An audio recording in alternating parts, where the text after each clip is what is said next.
They basically said that we have one and there's somebody missing. Well, they didn't know there was somebody missing until this leaker gave the information. So whoever it was, we think we'll be able to find it out because we're going to go to the media company that released it, and we're going to say, national security, give it up or go to jail. A U.S. pilot, injured, bleeding, alone on a mountain inside Iran, enemy forces closing in. And in the middle of that, someone leaked. Someone in this country picked up a phone, called a journalist, and told them there was still an American soldier lost inside Iran. And that journalist published it. And the moment that story went live, Iran knew. The Iranian government knew. The military knew. And millions of ordinary Iranians who had just been offered a bounty for capturing this man, they knew too. Think about what that means. This wasn't a story about foreign intelligence gathering. This wasn't Iran figuring it out on their own. This was someone on American soil handing them the information. For a headline, Trump isn't mincing words. He's threatening jail. He's going directly after the outlet. And based on what you're about to hear, he has every reason to be furious. Because this rescue was one of the most complex, dangerous, and frankly extraordinary military operations in recent American history. And a leaker tried to blow it up from the inside. Here's exactly what happened. Very historic. This is a rescue that's very historic. It'll go down in the books. Late Thursday night, an American F-15 fighter jet went down deep inside enemy territory in Iran while participating in Operation Epic Fury, where we're doing unbelievably well, well at a level that nobody's ever seen before. The entire country can be taken out in one night, and that night might be tomorrow night. Both members of the crew ejected from the aircraft and landed alive. On Iranian soil, I immediately was asked to make a decision. I ordered the U.S. Armed Forces to do whatever was necessary to bring our brave warriors back home. A risky decision, because we could have ended up with 100 dead as opposed to 1 or 2. It's a hard decision to make. But in the United States military, we leave no American behind. We don't do it. Within hours, our armed forces deployed 21 military aircraft into hostile airspace, many flying at very low altitude, being shot by bullets. You bring rifles into play when you're going that low, but there are also certain advantages.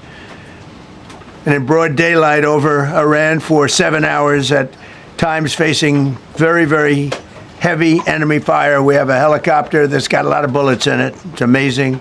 We just realized how good those weapons are. Our machines are. Nobody has the equipment that we have, and nobody has the military that we have. Not even close. We're the most powerful military anywhere in the world by far. The flight crews and warfighters aboard those aircraft took extraordinary risks to rescue their fellow service members. This first wave of search and rescue forces successfully located the pilot of the F-15, and he was extracted from enemy territory by an HH-60 Jolly Green II helicopter. Fabulous machine as our warriors faced gunfire at very close range. It's amazing that when you look at the machinery, what happened, that nobody was even injured. Meanwhile, the second crew member, a weapons system officer, highly respected colonel, had landed a significant distance away from the pilot. When you're going at those speeds, even if you go out 2 or 3 seconds later, it's miles and miles away because you're going fast. He was injured quite badly and stranded in an area teeming with terrorists from the Islamic Revolutionary Guard Corps rough group, as well as besieged militia and local authorities. Many, on top of everything else, they told the communities actually within inside of Iran, the people of Iran, they were given a tremendous incentive to find this pilot. Despite the peril, the officer followed his training and climbed into the treacherous mountain terrain and started climbing toward a higher altitude, something they were trained to do in order to evade capture. They want to always go as far away from the site of the shoot down. You want to go as far away because they all head right to that site. You want to be as far away as you can. And he was injured, and he was an amazing, amazing thing.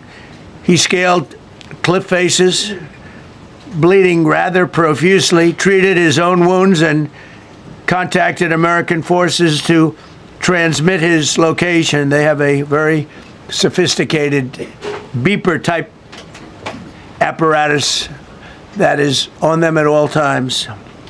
And when they go out on these missions, they make sure they have lots of battery space and they're in good shape.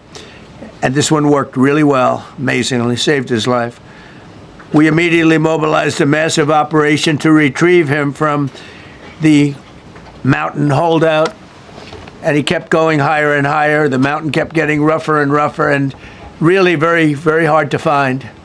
The second rescue mission involved 155 aircraft, including 4 bombers, 64 fighters, 48 refueling tankers, 13 rescue aircraft, and more. We were bringing them all over, and a lot of it was subterfuge. We wanted to have them think he was in a different location because they had a vast military force out there. Thousands of people were looking. So we wanted them to look in different areas, so we were scattered it all over like we were right on top of them. We had 7 different locations where they thought, and they were very confused. They said, well, wait a minute, they've got groups here, they've got groups there. It's an amazing thing. I was listening to these great people, these great generals. General Raisin Kane was amazing, and Pete Hegseth was amazing. But I listened to the whole thing. It was pretty amazing.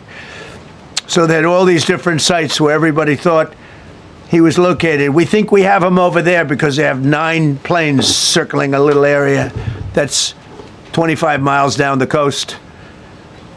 So in a breathtaking show of skill and precision, lethality and force, America's military descended on the area, the real area, engaged the enemy, rescued the stranded officer, destroyed all threats, and exited Iranian territory while taking no casualties of any kind. Let that sink in for a moment. A weapons systems officer, a colonel, ejects over Iran. He's injured. He's bleeding profusely. He's not near his pilot. He's surrounded by Urgic forces, besieged militia, local authorities, and above all of that, the Iranian government is actively paying civilians to find him. And he climbs. Bleeding, alone, without support, he scales cliff faces, treats his own wounds, keeps moving uphill because that's what they trained him to do. Get away from the crash site, gain altitude, keep transmitting. Meanwhile, back in Washington, the operation to bring him home is already one of the largest covert rescue deployments in modern history. 155 aircraft, 64 fighters, 48 refueling tankers. A full deception strategy, 7 fake search zones designed to scatter Iranian forces while the real extraction team closed in. This is the exact moment where the U.S. military was running one of the most sophisticated rescue operations ever executed. 7 fake locations, hundreds of aircraft, a man on a mountain transmitting his coordinates through a beacon that, quote, saved his life. And this is where everything changed. Because right in the middle of all of it, someone talked. Someone with access to the operation, someone who knew a second pilot was still out there, gave that information to a media outlet. And the outlet ran it. Watch what happened. The moment that story published, Iran issued a nationwide alert. A formal bounty announcement. Suddenly, every person in Iran with eyes was looking for an American soldier on a mountain, and the rescue team still flying in, now exposed, now operating with Iran on full alert. Trump said it plainly. It made the operation significantly more difficult. The deception was compromised. The secrecy was gone. A man who had survived 40 hours on enemy soil almost didn't make it because of a story that didn't need to be published that night. Now Trump is going after the outlet directly. National security. Give up the source or go to jail. That's not a press conference talking point. That's a legal threat backed by executive authority. And the question nobody in the media wants to answer is, was the story worth it? Here's what we know for certain. The rescue worked. Both pilots came home. The U.S. military executed one of the most complex covert extractions ever attempted on hostile soil in broad daylight against a prepared enemy and took 0 casualties. That is extraordinary by any measure. But Trump is right about one thing. This came closer to disaster than it should have. Not because of Iranian missiles, not because of GC ground forces, not because the terrain was too rough or the sand too wet or the helicopters took too much damage. It nearly went sideways because someone in America, with access to classified operational details, decided a story was more important than a soldier's life. The leaker didn't pull a trigger. But they handed the enemy a map. And now, for the first time, the sitting president of the United States is publicly threatening a media company with criminal prosecution unless they expose their source. Whether you support that or not, understand what that moment represents. This is the line that was crossed. This is the consequence. The colonel is home. Bleeding stopped. Mission complete.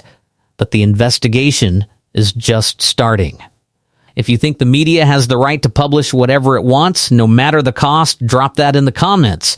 If you think national security has to come first, let me know that too. I read every one. Subscribe if you're new, hit the bell. This channel covers the stories that don't get the full treatment anywhere else, and we're just getting started.